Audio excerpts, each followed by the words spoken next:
This problem and all other Calc 152 problems can be found here at Sarai Studies. Link is in the description box below. First, draw your coordinate plane and then recall your quadrants. So do the C. If you start here, this is quadrant 1, then you continue the C, this is quadrant 2, then you continue the C, this is quadrant 3, then you continue the C, and you end up in quadrant 4. So we want to start in quadrant 1, particularly over here, and this will always be 0.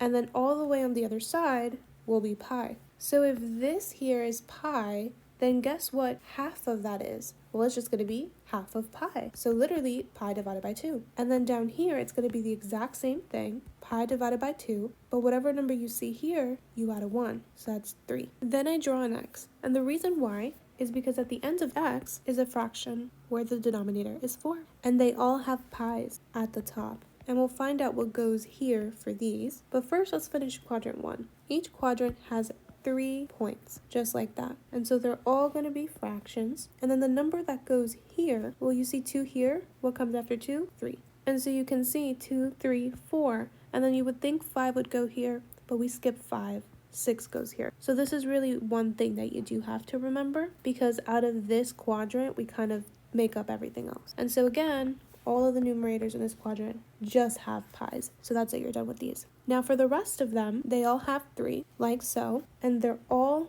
fractions, and they all have pi at the top. Now here's what you want to do. You want to look at this and you want to make a rectangle. So it's going to go from here to the next one, and then all the way down, little rectangle. This tells me that the denominator here is going to be 3, denominator here is going to be 3, and denominator here is going to be 3. And then also remember your 4's are from the x. And then over here, the 6, you want to draw another rectangle, but this time it's a horizontal one. So from here to here, and from here to here. So that means 6 here is in the denominator, so 6 here is in the denominator, over here as well, and over here. So these 4 points right over here. Now that we have all of the denominators in every quadrant, we're going to use them to get the numerators. All you have to remember is that in this quadrant, we're subtracting 1. So if this is 6 minus 1, that's 5. If this is 4 minus 1, that's 3. If this is 3 minus 1, that's 2. And if you ever forget, just look at this one, because technically it's part of this quadrant. We can ask ourselves, well, how do we go from 2 to 1? Because that's really what it is. It's a 1 here. Well, we subtract 1, so minus 1. Then guess what we do for this quadrant? We'll let this one help you. Ask yourself, how do we go from 2 to 3? Well, we had to add 1. So in this quadrant, we add 1. So 3 plus 1, that's 4. 4 plus 1, that's 5. 6 plus 1, that's 7. Beautiful. And then for this quadrant, the way that I remember it is I pretend this doesn't exist. And so I just look at this kind of like a fan. And if the numerator here is 5, the numerator here will also be 5. And then these two are super easy, because if you've ever gone to 7-Eleven after a long day at work, at the end, right, quadrant 4, at the very end, then that's a good thing, because you'll remember 7-Eleven right at the end. Now, how do we get our coordinates? We'll go back to your main axes. This is really the unit circle. Unit stands for 1, meaning that from the center to any point, the radius is always 1. So from here to here, we moved 1 to the right and 0 up and down, so x and y. So this is 1, 0. Then from the center all the way up, again, that's 1 up, and so we went 0 left and right and 1 up. Then from the center all the way over here, we went 1 to the left. How can we represent that? Well, -1 and then 0 up and down. And then from the center all the way down, we went 1 down, so it's in the y direction, and 0 left and right. Now, what about the coordinates for all of these? Well, they're all fractions. They all have 2 in the denominator, and that's true for all of these coordinates. But then what goes in the numerator? Well, the way that I remember this is 3, 2, 1. So if you ever heard that Meghan Trainor song, From the Bottom to the Top, we're going to start from the bottom and then go all the way to the top. So 3, 2, 1. And we always start with the x values. So look, 3, 2, 1, and they're all square roots. It just happens to be that this becomes 1. And then since we left off here, our next step is to do the y values, but we're going to do the y values from where we left off, which was over here. And then we would still do 3, 2, 1. So it would be 3, 2, 1, and they're all square roots in the numerator as well.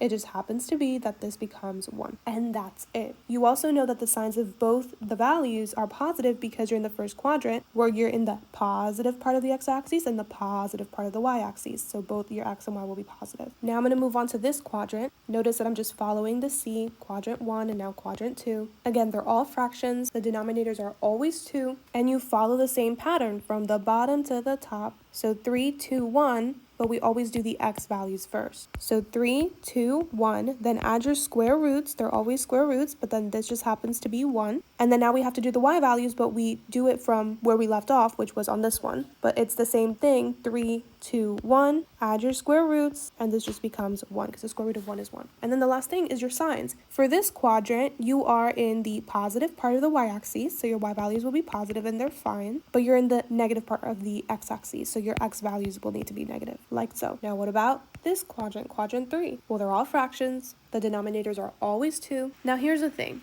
For these two quadrants, we went from the bottom to the top,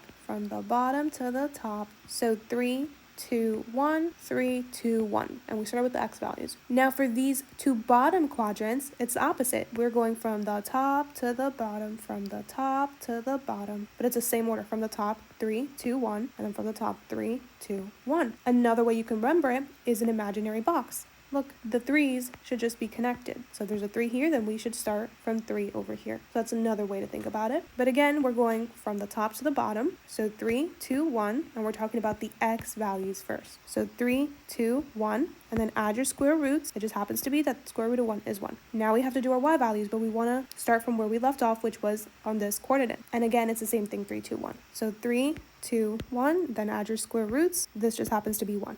And then the last thing is your signs. In this quadrant, you are in the negative part of the x-axis, so your x values will have to be negative. You are also in the negative part of the y-axis, so your y values will also have to be negative, like so. Now for this quadrant, quadrant 4, the last one, remember they're all fractions, they all have 2 in the denominator. And then again, if for these two quadrants, we went from the bottom to the top, 3, 2, 1, 3, 2, 1, and then for these bottom two quadrants, we're going from the top to the bottom. In other words, 3 here, so 3 here, 3, 2, 1, and we start with the x values, then it's 3, 2, 1, and add your square roots. It just happens to be that this becomes 1. Then we move on to filling in our y values, but we want to start where we left off, which was in this coordinate. So over here, it's the same order, 3, 2, 1. So 3, 2, 1, square root, square root, square root, this just becomes 1. And then finally the signs. In this quadrant, you're in the positive part of the x-axis, so your x values should be positive, and they are. But you're in the negative part of the y-axis, so your y values should be negative, like so. And that's it, that's your unit circle. Just one more thing I want to add here at the 0, and we go all the way over here, and that's pi.